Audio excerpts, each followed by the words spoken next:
faithfully delivering value by interpreting great books from around the world. Hello, this is Sally Storytelling. Today, we're diving into the book Hero of the State, which tells the story of a legendary figure from the late Eastern Han Dynasty. The life of Cao Cao. Cao Cao has always been a controversial figure in Chinese history.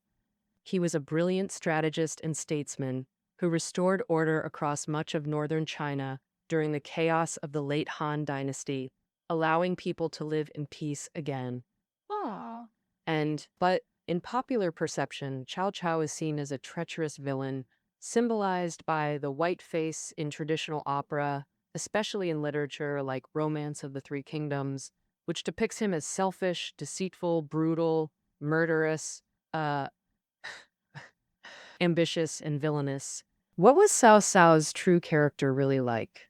Why do people's views of him tend to be so polarized? The book Hero of the State we're discussing today will reveal Cao Cao's true and complex life. The author of this book is Rafe de Crespigny, a professor at the Australian National University and a renowned sinologist, with the Chinese name Zhang Lei Fu. Zhang Lei Fu is an authority on the history of the Han Dynasty and the Three Kingdoms period. His work Fire over Luoyang is the first comprehensive account of the Eastern Han Dynasty in the Western world. Zhang Lei Fu highly values Chinese historical sources. He's likely the only person in the English-speaking world to have read the entire book of the later Han twice, and he has made major contributions to translating Han and Three Kingdoms era materials into English. He also focuses on analyzing history through social factors like population and economy, not just individual figures. This allows him to present Cao Cao's merits and faults from a more objective perspective. After its publication, the book won the Prix Stanislas Julien, known as the Nobel Prize of Sinology. In this book, Zhang Lei Fu combined sources like Chen Shou's Records of the Three Kingdoms and Pei Songji's annotations to recount key events, such as Cao Cao's unification of the North and his rise to Duke and King, and deeply analyzes changes in Cao Cao's posthumous reputation. Next, I'll break down the book's main content into three parts. First, how Cao Cao restored order in most of northern China during the chaotic late Han period. Second, what prompted Cao Cao's shift from a loyal minister of the Han dynasty to proclaiming himself duke and king. Third, how historical views of Cao Cao have evolved over time. First, let's dive into part one. How Cao Cao restored order in most of northern China during the chaotic late Han period. In 1555 AD, Cao Cao was born into a eunuch family. His father, Cao Song, was the adopted son of Cao Tang, a powerful eunuch under Emperor Huan of Han. As a young man, Cao Cao received excellent education and particularly loved studying military strategy. However, while his family had some influence, it couldn't compare to the established aristocratic clans that had existed for generations. Cao Cao had to rely on his own abilities to rise to prominence. This was during the late Eastern Han Dynasty, when the Han imperial rule was gradually collapsing and social order was disintegrating. After Emperor Huan, Emperor Ling came to power and heavily relied on eunuchs who sold official positions and titles, turning the imperial court into a corrupt mess. Meanwhile, among the common people, within just 16 years from 1701 to 1805 AD, 5 major plagues broke out across the Eastern Han Dynasty, making life unbearable for the populace. In 1840 AD, the Yellow Turban Rebellion led by Zhang Jiao erupted. Although quickly suppressed by the Eastern Han government, it devastated most prosperous northern regions. Countless people died, survivors were forced from their homes, and Cao Cao led troops to suppress the rebellion. Previously, he served as Northern District Commandant in Luoyang, the Eastern Han capital, equivalent to a district police chief in the capital. Due to his strict law enforcement offending powerful figures, he was transferred to Dunchu, present-day Qingfang County, Puyang City, Henan Province, as county magistrate. Unexpectedly there, he was implicated and dismissed from office due to a relative's crime. For his contributions in suppressing the Yellow Turban Rebellion, Cao Cao was promoted to Chancellor of Jinan, governing areas including present-day Jinan and Jiangsu. He soon brought orderly governance to these regions. In 1880 AD, Cao Cao served as a military commandant under Emperor Ling of Han. After Emperor Ling's death, Emperor Xiao Lubian ascended the throne, but real power fell to warlord Dong Zhuo, who deposed Lubian. Dong Zhuo installed another son of Emperor Ling, Yu Shi, as emperor, the final ruler of Eastern Han. Dong Zhuo's arbitrary deposition and installation of emperors drew opposition from officials led by Yuan Shao. They gathered troops east of Honggu Pass, forming the Guangdong Coalition Army to campaign against Dong Zhuo. In 1900 AD, Dong Shuai abducted Emperor Xian and moved the capital west from Luoyang to Chang'an. The Eastern Han central government's authority collapsed, and northern China became a battlefield for warlords and bandits. Against this backdrop, Cao Cao gradually emerged as a warlord. Through military, political, and economic means, he unified northern China during the chaotic late Han period, restoring stable order across most northern regions. First, militarily, Cao Cao needed to build a powerful and loyal army. There are 3 key steps in this process. The first step was raising troops in Chenlu. After Dong Shou installed Emperor Xian, he offered Cao Cao a new official position to win him over. Cao Cao didn't accept it. Instead, he chose another way to express his stance against Dong Shuo. In 1989 AD, at age 34, Cao Cao left Luoyang, spent all his family wealth in Chenlu, east of Kaifeng, recruited an army of 5,000 men, joined the Guangdong Coalition Army, campaigned against Deng Zhou, and defended the Han dynasty. Next, the second step. Cao Cao subdued the Qingzhou Yellow Turban Army, greatly increasing his strength. In 1922 AD, Cao Cao was spontaneously supported by officials in Yanzhou as governor of Yanzhou, making him the military and administrative leader of regions including western Shandong and eastern Henan, to deal with the invading Qingzhou Yellow Turban Army. Cao Cao defeated them, surrendered over 300,000 troops, and selected the elite to form the core of his own army. Cao's army strength surged, enabling him to rival surrounding warlords. But controlling this enlarged force and ensuring their loyalty remained a challenge. To achieve complete control over the army, Cao Cao implemented the third step, establishing the military household system, ensuring his grip on the entire force. So-called military households refer to soldiers and their families, also known as soldier families. Cao Cao specifically established household registries for his main forces and their families, and relocated the families to core areas under his control. As hostages, if a soldier deserted during frontline combat, his family in the rear would be implicated, punished, or even executed. Moreover, descendants of these registered military households were also required to serve as soldiers. In 220 AD, Cao Pi replaced the Han dynasty and established Caowei, with Luoyang as the capital. To strengthen Luoyang's defenses, Cao Pi moved the 100,000 military households originally controlled in Ye City, present-day Anyang area, to Luoyang. It can be said that the military household system not only ensured army loyalty to Cao Cao, enhanced their combat effectiveness, but also secured a stable source of troops for Cao's forces. Additionally, Cao Cao himself was highly skilled in warfare, often leading armies personally. For example, after becoming governor of Yanzhou, he fought Lu Bu for control, luring enemies deep and annihilating them. After the Battle of Guandu, to eliminate the Yuan plan completely, to deal with remnants in the north, Cao Cao once led troops secretly to White Wolf Mountain, in present-day Huludao, Liaoning province, defeating the Wuhuan minority tribe that Yuan Shao's sons relied on in one battle. From 1809 AD, when he raised troops in Chenlu, to the Battle of Red Cliffs in 208 AD, Cao Cao spent 19 years defeating warlords north of the Yangtze River such as Yuan Shu, Lu Bu, Jiangsu, and Yuanshao, unifying most of northern China and laying a solid foundation for restoring order in these regions. Especially the Battle of Guandu in 200 AD, where Cao Cao defeated his formidable rival Yuan Shao, and over the next 6 years gradually eliminated the Yuan clan's forces, gaining vast territories in the northern North China Plain.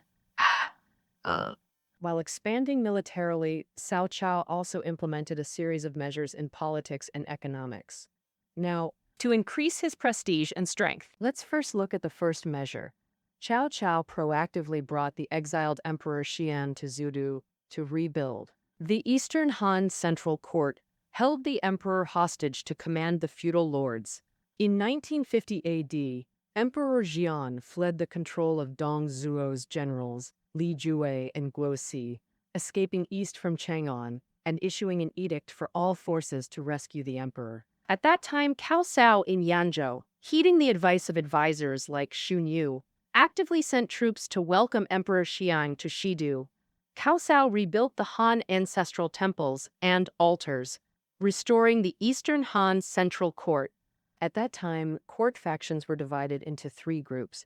One group of officials who followed Emperor Xian in exile, one group loyal personally to Cao Cao. The third group consisted of officials with loyalist ideals who pragmatically chose to serve Cao Cao, hoping he would restore the Han dynasty. The representative of this last group was Cao Cao's chief strategist, Xun Yu, who hoped Cao Cao would become a loyal minister restoring the Han. To control the central court in Zudu, Cao Cao appointed Xun Yu as imperial secretary, equivalent to today's prime minister, to handle court affairs. Meanwhile, Cao Cao himself transformed from a local official to a central figure controlling military power.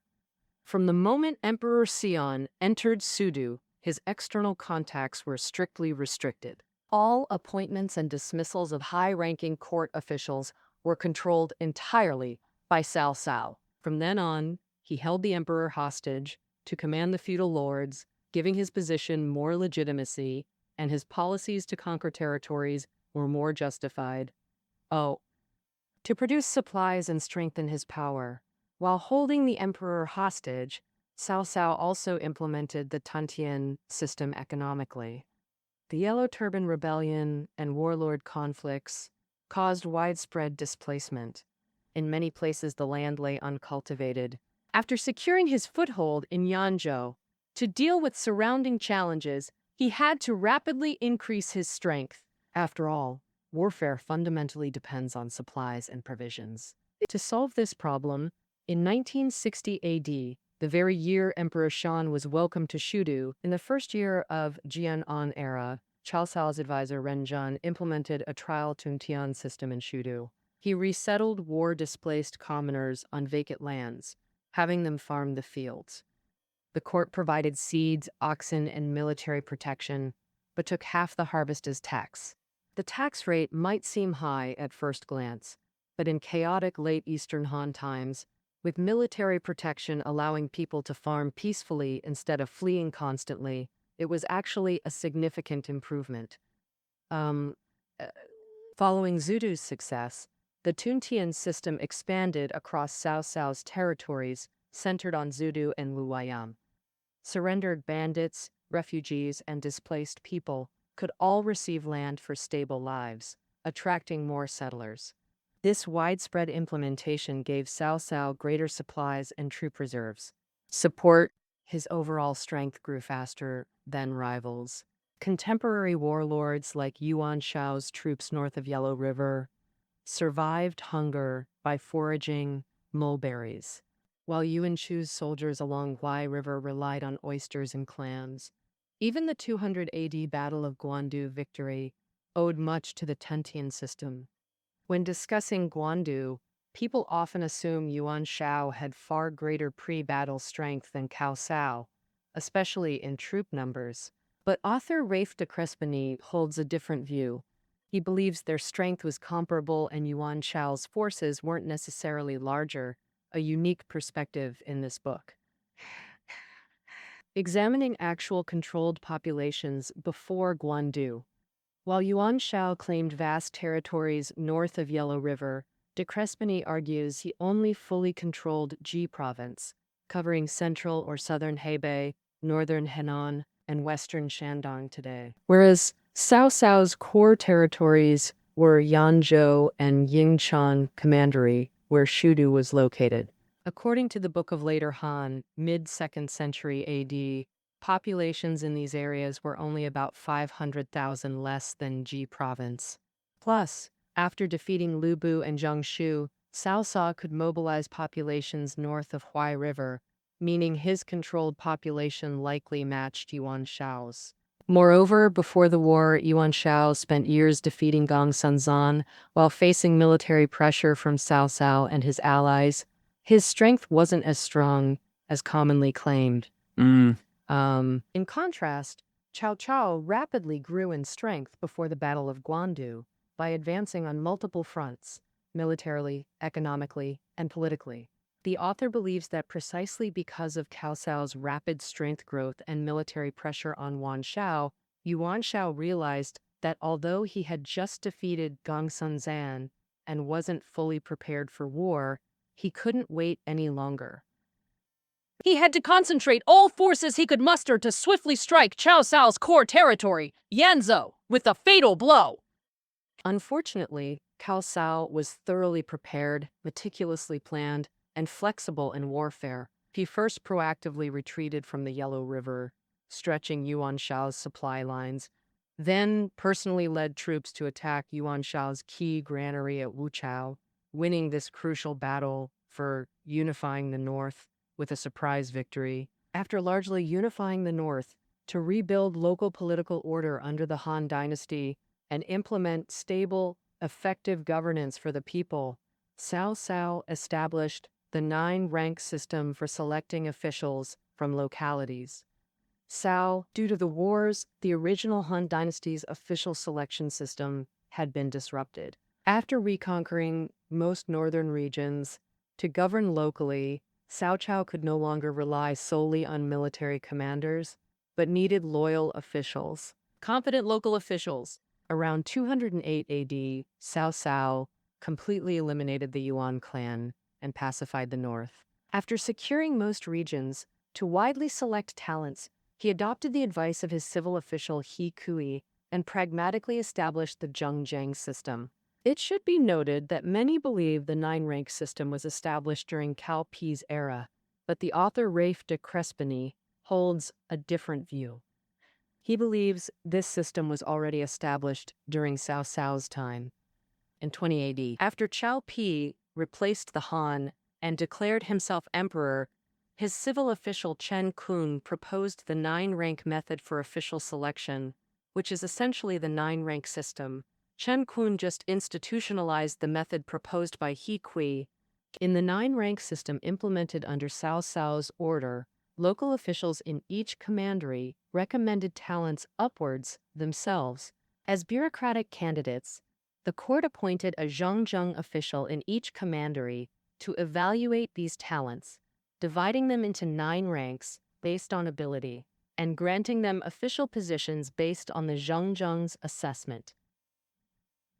In the long run, these local Zhengzheng officials will eventually be controlled by clans who have long served in court and wield local influence. This was something Cao Cao could anticipate. He precisely exchanged the power to select officials for the clan's loyalty, thereby gaining numerous administrative officials. With the large-scale appointment of such officials, political order under the Han dynasty was restored across most northern regions. Thus, in the late Eastern Han period when warlords were fragmented, Cao Cao unified most of northern China through both civil and military means, enabling rapid economic recovery and development. According to the records of the Three Kingdoms, the Tuntian system was vigorously implemented. 5 years later, under Cao Cao's rule, granaries were filled and people lived in peace and prosperity. In 208 AD, Cao Cao restored the chancellor system of the Western Han dynasty, appointing himself chancellor and monopolizing power. Having tasted power, could Cao Cao still maintain his youthful loyalty to the Han dynasty? Next, we'll look at the second part. What prompted Cao Cao's transformation from a loyal minister of the Han Dynasty to declaring himself duke and king? In 208 AD, Cao Cao led his army south. The Battle of Red Cliffs erupted. Cao Cao was defeated. After returning north, his political reputation suffered, and opponents expressed dissatisfaction with his continued grip on power. Before the Battle of Red Cliffs, Zhou Yu denounced Cao Cao, saying that although he held the title of Han Chancellor, he was actually a traitor to the Han and intended to depose the Han and establish himself. Then, Coco Congre's book. These two statements represent the views of those who opposed Cao Cao. In January 211 AD, Cao Cao issued a decree called Rang Shanzi Meng Benzi Ling, candidly responding to suspicions and doubts about him. For example, some wanted Cao Cao to relinquish military power and return to his fiefdom. Cao Cao responded mainly with 2 points. First, justifying and loyalist.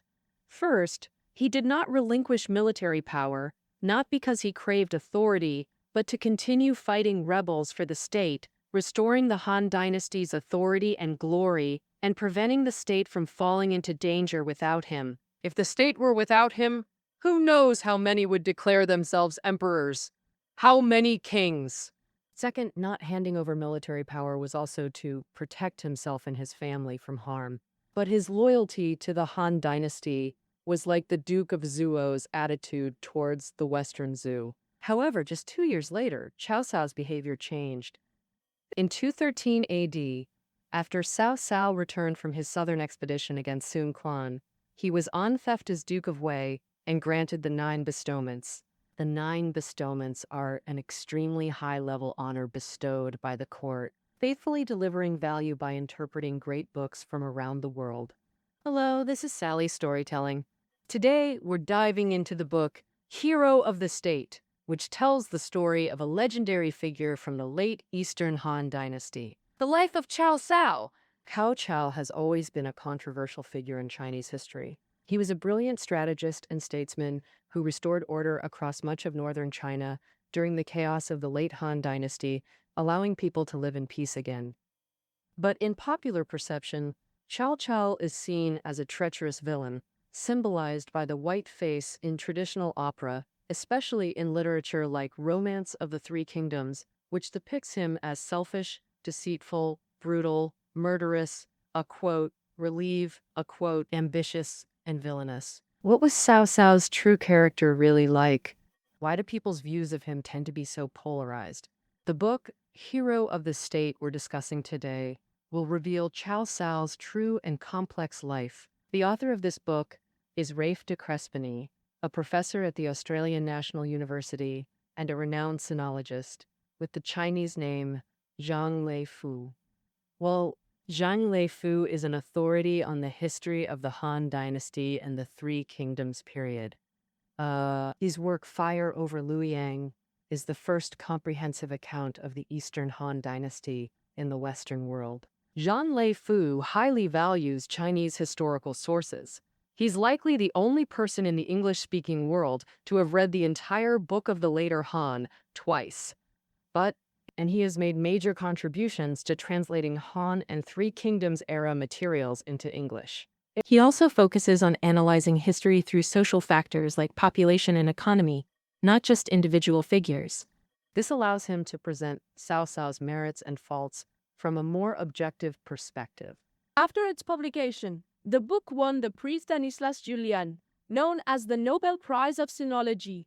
In this book, Zhang Lei Fu combines sources like Chen Shao's Records of the Three Kingdoms and Pei Sungji's annotations to recount key events such as Cao Cao's unification of the North and his rise to Duke and King, and deeply analyzes changes in Cao Cao's posthumous reputation. Next, I'll break down the book's main content into 3 parts.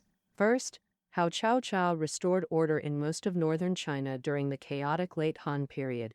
Second, what prompted Cao Cao's shift from a loyal minister of the Han dynasty to proclaiming himself Duke and King? Third, how historical views of Cao Cao have evolved over time. First, let's dive into part 1. how Cao Cao restored order in most of northern China during the chaotic late Han period.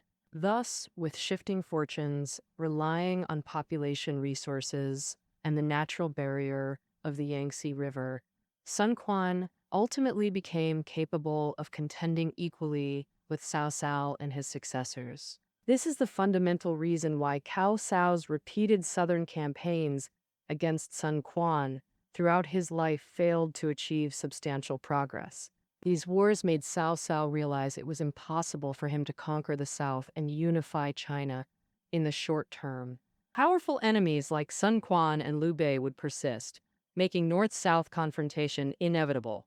Cao Cao needed to consider whether his successors would have sufficient capability to resist external threats after his death. Internally, Emperor Xian in Zhudu harbored resentment about being a puppet. He and loyalist factions longed to eliminate Cao Cao and his allies to regain power. To protect his legacy and family's long-term interests, Cao Cao needed to build a strong state for his successors, capable of resisting external enemies and withstanding internal turmoil after his death. This explains Cao Cao's transformation from loyal Han minister to Duke of Wei and later King of Wei. Indeed, the year after Cao Cao became Duke of Wei, Empress Fu attempted to assassinate him. Her plot was discovered and she was executed. In 216 AD, Cao Cao was further enfoofed as King of Wei, with the dukedom upgraded to a kingdom and its administration expanded. At this point, the Eastern Han Empire actually operated under the Wei Kingdom's administrative structure. The Eastern Han court had become an empty shell. In 217 AD, Cao Cao was granted the privilege to wear imperial regalia and use emperor's rituals during travels. By then, Cao Cao was effectively emperor in both form and substance, differing from Emperor Xian only by the imperial title itself. In this context, loyalist factions launched 2 consecutive revolts the following year, attempting to overthrow the Cao plan and restore Han rule, both suppressed by Cao's forces. Yet Cao Cao couldn't depose Emperor Xiao. He needed this symbol to combat external enemies. Removing him would make Cao Cao like Deng Zhuo, destroying all political credibility. So, holding the emperor hostage to command lords built Cao Cao's achievements, but also became the shackles preventing him from claiming emperorship. In 219 AD, when ministers urged him to establish a new dynasty, Cao Cao said, "If heaven's mandate is with me, I would be King Wen of Zhou." The political implication is self-evident. The next year, in 220 AD, Cao Cao died of illness in Luoyang at age 65. Rumors about Cao Cao's cause of death consistently suggested he died from chronic headaches. The author of this book holds a different perspective. He believes Cao Cao's headaches were cured long ago by the famous physician Hua Tuo, and his death was likely related to multiple infectious diseases prevalent at the time. Cao Cao had a rich romantic life, fathering 25 sons and at least 7 daughters with at least 15 wives and concubines. In 220 AD, his son Cao Pi swiftly replaced the Han dynasty, established Cao Wei, and posthumously honored Cao Cao as Emperor Wu of Wei. Thus, Cao Cao's family was preserved, and his life's work and power were successfully inherited. In Romance of the Three Kingdoms, Luo Guanzhang wrote these poetic lines about Cao Cao's death: "Chief merit and chief culprit, not 2 persons. Stinking legacy and fragrant fame, one body." Meaning, Cao Cao embodied both eternal fame and infamy for the Eastern Han dynasty, simultaneously the foremost preserver and chief usurper of the Han. Such a contradictory life meant later evaluations were heavily influenced by contemporary politics and mainstream opinions. Finally, let's examine Part 3, how historical evaluations of Cao Cao evolved. Before the Northern Song dynasty, official evaluations of Cao Cao were relatively positive.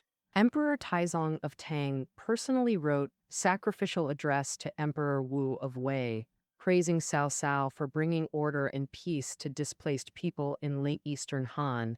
During Northern Song, Emperor Zhenzong ordered the restoration of Cao Cao's ancestral temple in his hometown.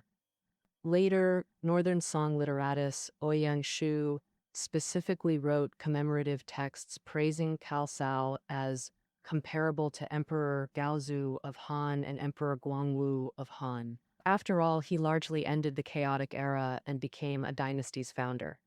In historical texts like Records of the Three Kingdoms and A New Account of the Tales of the World, passed down since Weijin period, evaluations of Cao Cao remain positive.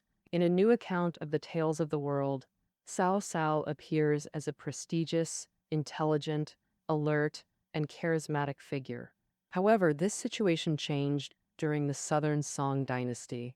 Due to political necessity, Southern Song had to claim itself as the legitimate regime with heaven's mandate.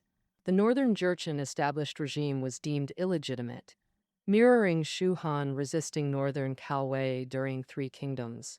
Therefore, Southern Song Neo-Confucian Jushi regarded Shu Han as the legitimate regime with the mandate of heaven, while Cao was an illegitimate usurping regime.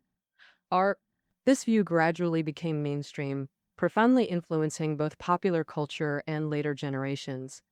From Southern Song storytelling to Ming Dynasty novels and Qing Dynasty Peking opera, works about the Three Kingdoms period all honored Liu Bei while vilifying Cao Cao, depicting him as the treacherous hero who declared, "Oh, I'd rather betray the world than let the world betray me."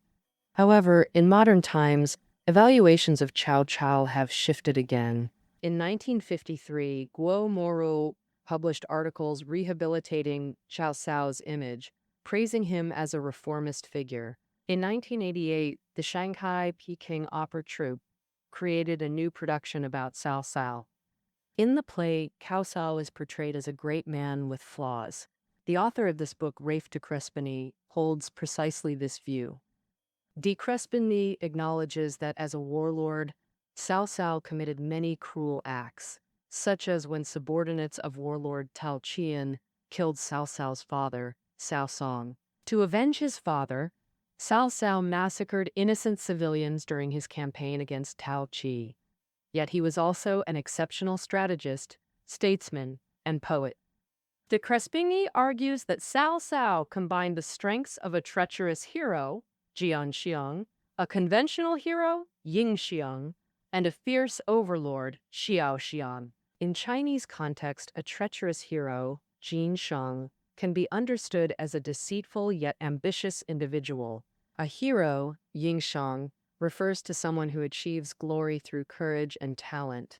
A fierce overlord, Xiao Shang, denotes a formidable, domineering, and ambitious person. By these definitions, Cao Cao's cunning, intellect, and ambition to eliminate rivals and unify China make him undeniably a treacherous hero.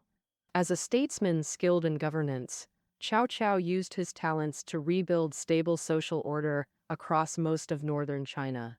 The Wei Kingdom's administrative system he established not only replaced the Han imperial structure, but also pioneered institutions like the military household, Tumtian farming, and nine-rank systems, later adopted by subsequent dynasties. These achievements brought him immense power and glory, qualifying him as a conventional hero.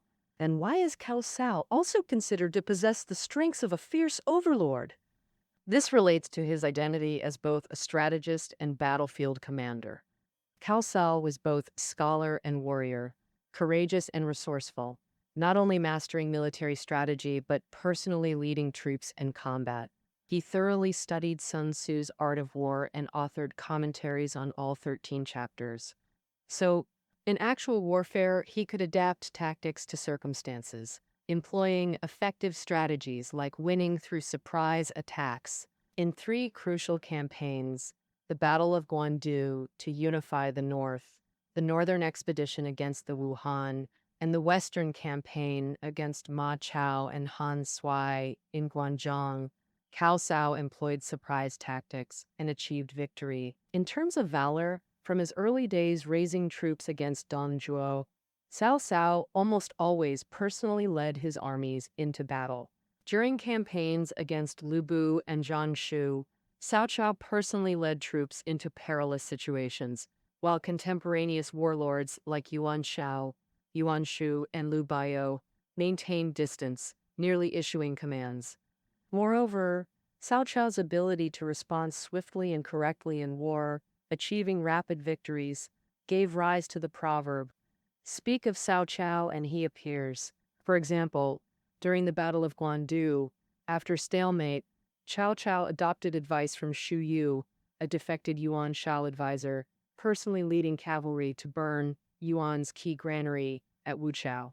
This surprise attack secured Cao Cao's ultimate victory at Guandu. Beyond being a hero, treacherous hero, and fierce overlord, Cao Cao excelled as a poet. He innovated Han folk ballads, using traditional forms to document events and express emotions. Works like Grave Song and Short Song became timeless masterpieces. De Crespigny argues few in Chinese history command such attention.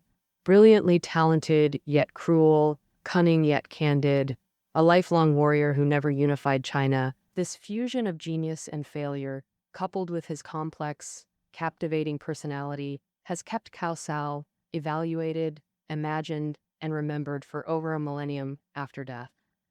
What a formidable hero of the state! That concludes Hero of the State. Reading notes are below the audio. Until next time,